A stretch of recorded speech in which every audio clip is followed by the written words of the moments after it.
look at the light intensity QPO. Many of you made the same errors as putting this together, so we're going to put this video together because there's, as I mentioned, many common errors. On the whole, they weren't bad. It was almost more a matter of organizational skills. So we're going to go through some of this. So here's a light intensity QPO that you were working on. You had the graphing rules here. The graphs were not too bad. We went through those. Many of you did not use a consistent use of text size, text color, and font. Keep it all consistent. Text color should be black. If you wanted to use different colors for the headings, that was fine. Everything else should be in black. Text size, 12, I think, is pretty common on there. We ask you to insert a page number in the lower right hand corner. Do not have page breaks splitting data tables. We're not wasting any trees here, so there's no excuse for that.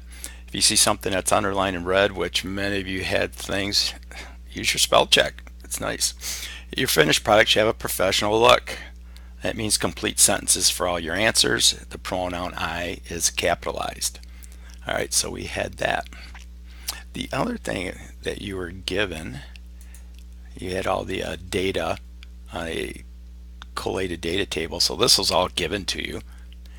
And so we're going to go back and go to the QPO itself. There we go. Alright, personal knowledge, summarize what you know. Again, a complete sentence there. The scientific knowledge, they all had to be defined, and they had to be cited. And there was 6 of them, so you would have 6 different citations there. And I guess we'll put in the word seasons. And the beauty of this is, which we talked about in class, go to the lower right hand corner, hit the Explorer, and I'm just going to put in seasons into the search bar, hit enter, and you get a whole bunch of different terms. Let's see, maybe we'll use this one here. So you would possibly open that one up, and again, you want the scientific one, so, and whatever the definition would be. Now I just put on yada yada. You could have done this either as bullet points or in paragraph form, really whatever worked best for you. So I was going to use this one, and I could click this and it automatically cites it for me, which is fantastic. And we wanted MLA, so we look at the 3 dots, MLA, so we're good. Alright, I'm going to get rid of this right now. One other thing before I get going too far, we ask you to put in page numbers. So insert page number, and we want it in the the lower right hand corner. So all I have to do is click on that and it'll put in page numbers. I think mine are in already. Yeah, it won't pick up the first one because it's considered the first page is the title, so it won't page or put a number on your title page, but we'll pick it up on the second one. Alright, the next part is the prediction. And again, as you're going through these, I don't know why I've got that, so we'll just go to black and we'll go to 12. Make sure you don't have a bunch of empty space. Again, keep that professional look. So if you've got to tighten things up, tighten things up. And it was, how does the amount of sunlight? I predict whatever you think because whatever you think. And again, this should be complete sentences here. And again, tighten things up as need be. Investigation plan was done for you already. And let's see, observation, we don't like that. That shouldn't be split like that. It doesn't look good. So we'll put it down there. Okay, the observations, this should be your data that you collected for the 5 school periods. And again, everybody had a different number of groups, so you'd have all this data and you ended up taking the average. One thing, another thing you should look at is don't have blank rows or columns. So if you were to click in there and right click, and we want to delete the row, we got rid of that row and it tightens it up.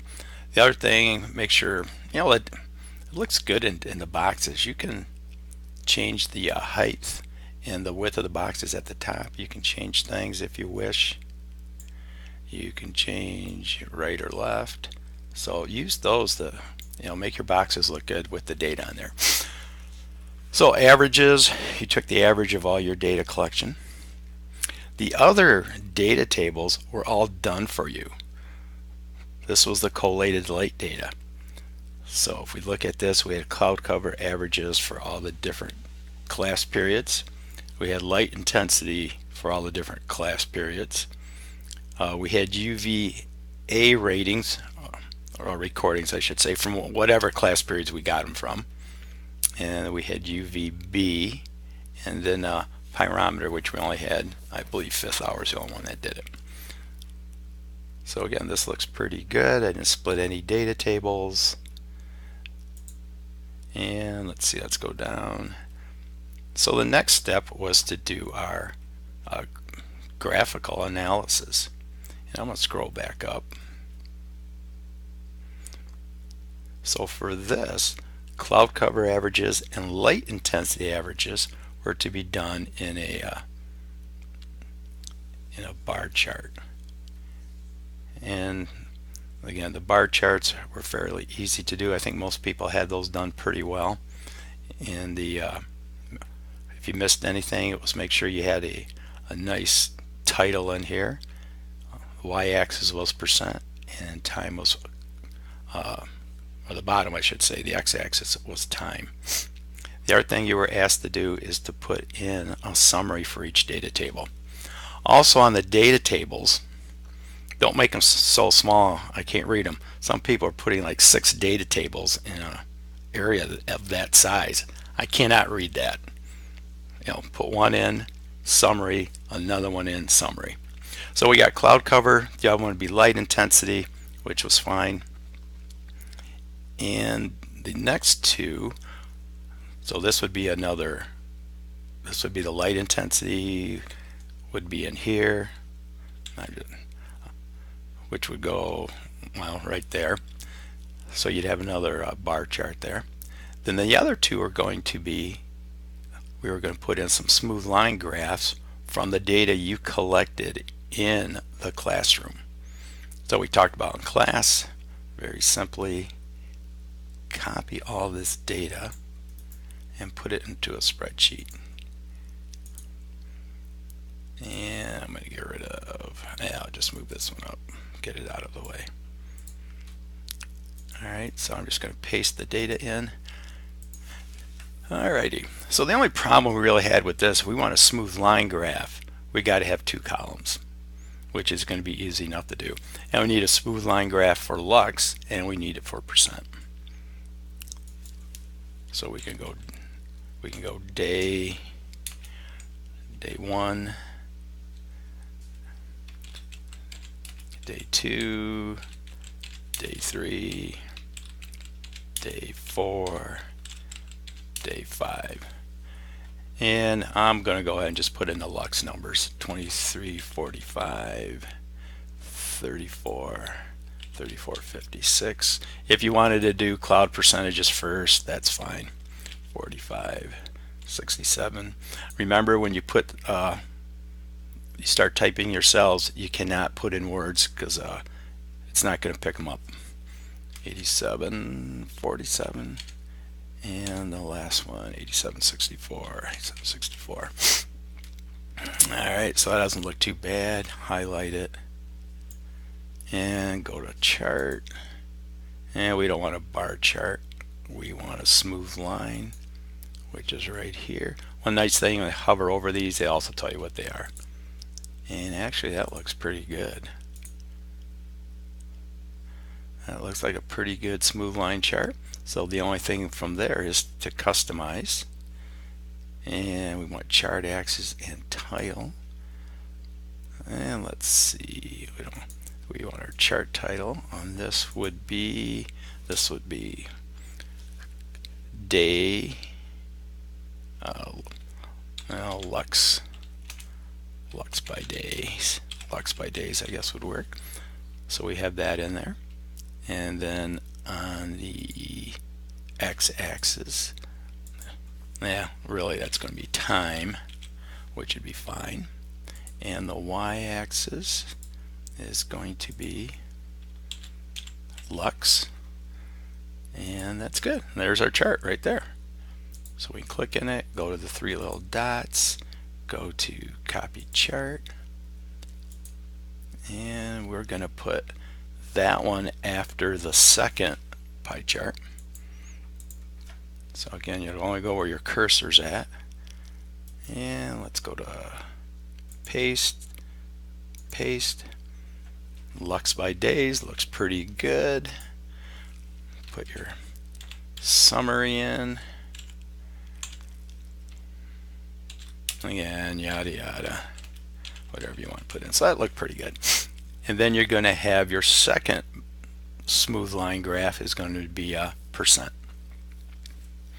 So from there, we have three pie charts to do: UVA, UVB, and pyrometer. I've already done one of these. I'll go back and show you how I did that into my spreadsheet. And let's get that one out of the way. I very simply copied all the data, highlighted the data.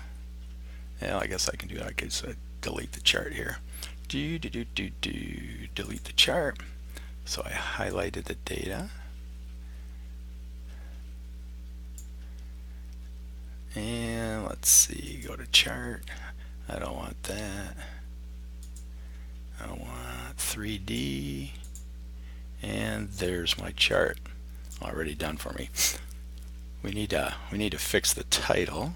So we'll go to Customize, Chart and Axis Titles, Chart Title.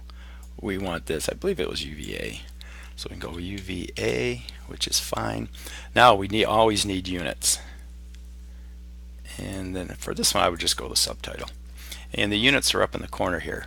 Every chart needs units, and I gave you the units for this, which is really a milliwatt per meter squared. You can't get the superscript, so just type in a 2, and there you go. There's your chart. Looks pretty good. So from there, hit the 3 bars, copy chart, which I already did, and then paste it into your QPOEE. And there it is. You'd have your summary beneath here. Then you'd go, excuse me, then you'd go ahead and put into the UVB and the pyrometer. So there would be your 7 charts. And really, this is a good exercise in making the type of charts that we're going to use in class most often.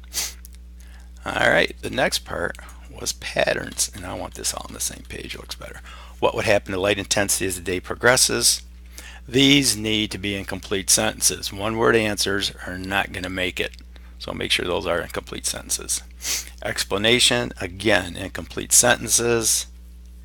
And it asks you to actually get cite a scientific source. Many of you forgot to cite this.